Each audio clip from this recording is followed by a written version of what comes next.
Morning everyone, welcome to Exillion academy. आज है 13 जून 2025। हम करेंगे करंट अफेयर। तो चलिए स्टार्ट करते हैं मोटिवेशनल कोट के साथ। Discipline is the bridge between goals and accomplishment. तो जब हम कोई गोल तय करते हैं तो सिर्फ गोल तय कर लेना ही पर्याप्त नहीं होता। उस तक पहुंचने के लिए हमें नियमित प्रयास, समय का पालन, सेल्फ डिसिप्लिन और लगातार मेहनत करनी पड़ती है। और यही है डिसिप्लिन। तो चलिए स्टार्ट करते हैं फर्स्ट क्वेश्चन के साथ। As per World's Economic Forum gender gap report 2025, what is India's rank. तो इसमें इंडिया का रैंक है 131। ये भारत का स्थान 148 देशों में से 131वां है। इसका इसमें भारत का स्कोर 64.1% है और ये 2024 की तुलना में 2 पॉइंट नीचे चली गई है। आइसलैंड लगातार 16वीं बार टॉप पे रहा है और ये कमज़ोर इसलिए हुआ है क्योंकि राजनीतिक सशक्तिकरण में भारत का प्रदर्शन कमज़ोर हुआ है। क्योंकि और संसद में महिलाओं की हिस्सेदारी केवल 13.8% है। अगर वर्तमान रफ्तार से चलेंगे तो विश्व को पूर्ण लैंगिक समानता प्राप्त करने में लगभग 123 वर्ष लगेंगे। नेक्स्ट क्वेश्चन है, which Indian warship is being converted into the countries first under water museum. इसका आंसर है INS गुलदार। यह भारत का पहला युद्धपोत है जिसे अंडर वाटर म्यूजियम में बदला जाएगा। इसे सिंधुदुर्ग महाराष्ट्र के तट पर समुद्र में डुबोया जाएगा। यह एक landing ship tank medium class का पोत है। INS गुलदार को पोलैंड में बनाया गया था और इस जहाज ने लगभग 39 साल तक सर्विस दी है। 12 जनवरी 2024 को इसे सेनानिवृत्त कर दिया गया और यह परियोजना समुद्री पर्यटन और कृत्रिम प्रवाल भित्ति मतलब आर्टिफिशियल रीफ को बढ़ावा देगी। इसे डुबोने से पहले सभी प्रदूषक तत्वों को हटाया जाएगा। यह परियोजना स्थानीय मछुआरों की आजीविका और टूरिज्म को भी बढ़ाएगी। भारतीय नौसेना इस क्षेत्र का उपयोग स्कूबा डाइविंग प्रशिक्षण के लिए भी करेगी। तो नेक्स्ट क्वेश्चन है, which digital addressing system has been recently launch in India.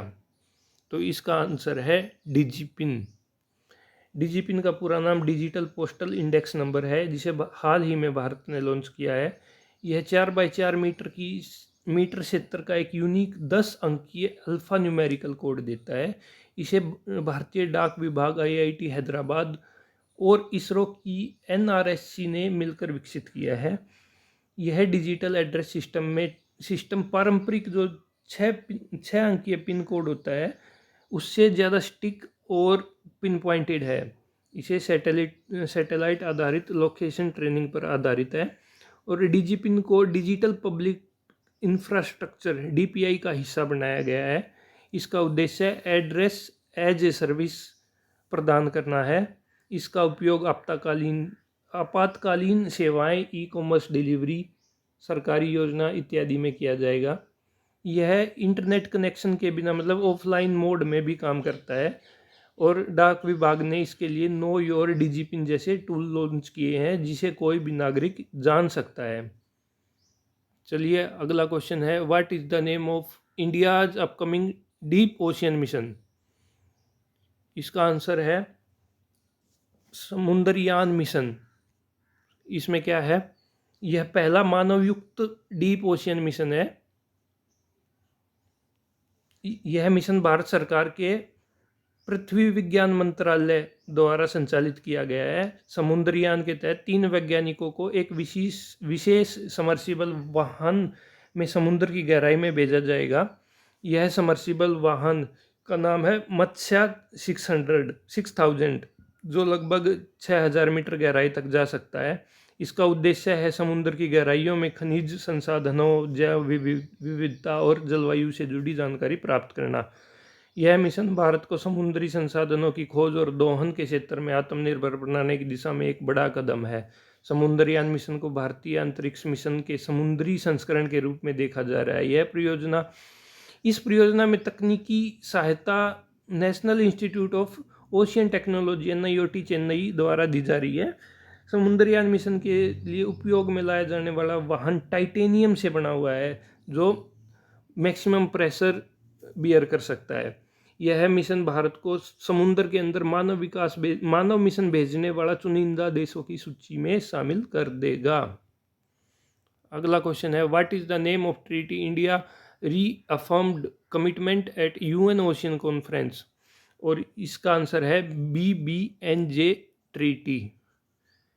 BBNJ treaty, और इसका पूरा नाम है agreement on biodiversity beyond national jurisdiction. इसे आमतौर पर हाई सी ट्रीटी के नाम से भी जाना जाता है।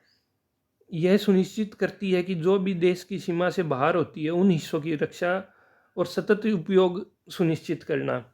यह 4 मार्च 2023 को इसका ड्राफ्ट तैयार किया गया है और इसे लागू होने के लिए कम से कम 60 देशों का रेटिफिकेशन मतलब अनुमोदन की आवश्यकता होती है। भारत ने इस संधि पर हस्ताक्षर साइन किया है और जल्द ही इसे पूरा करने की दिशा में काम कर रहा है। ये 4 प्रमुख क्षेत्रों को कवर करती है: सामुद्रिक अनुवांशिक संसाधन, क्षेत्र आधारित प्रबंधन, पर्यावरण प्रभाव आकलन और क्षमता निर्माण। इसका मुख्य उद्देश्य है समुद्र की जैव विविधता की रक्षा करना और अंतर्राष्ट्रीय कानून के माध्यम से कानूनबद्ध ढांचे बनाना है। इसका भारत ने इस संधि के साथ साथ एक वैध रूप से बाध्यकारी ग्लोबल प्लास्टिक संधि की भी पैरवी की है, जिसे समुद्री प्रदूषण पर कानूनी नियंत्रण संभव हो सके। अगला क्वेश्चन है, retail inflation in India for May 2025 was recorded at. ये है 2.82। ये पहले था 3.16 अप्रैल में, और ये 34 बेसिक पॉइंट नीचे जाके ये 2.82 हो गया है, और यह सबसे कम है फरवरी 2019 के बाद से। इसका मेन कारण है कि cooling food price with food inflation eight just 0.99%। और इस लो इन्फ्लेशन रेट के कारण जो कंज्यूमर परचेजिंग पावर है और डोमेस्टिक डिमांड है, ये बूस्ट और इम्प्रूव होगी। अगला क्वेश्चन ये है कि recently a global shortage of rare earth magnet has been reported, these magnets are primarily used in. इसका सही आंसर है electrical vehicle and wind turbines. ये जो रेयर अर्थ मैग्नेट है ये नियोडीमियम आयरन बोरॉन से बना होता है, जो दुनिया की सबसे शक्तिशाली स्थायी मैग्नेट है, परमानेंट मैग्नेट है, और यह ग्रीन एनर्जी की डिमांड की तरफ रेयर अर्थ मिनरल्स की आपूर्ति पूरा करता है। चीन दुनिया के 80% से अधिक रेयर अर्थ मैग्नेट का उत्पादन करता है, जिससे उसके ऊपर पूरे वर्ल्ड की निर्भरता बनी रहती है।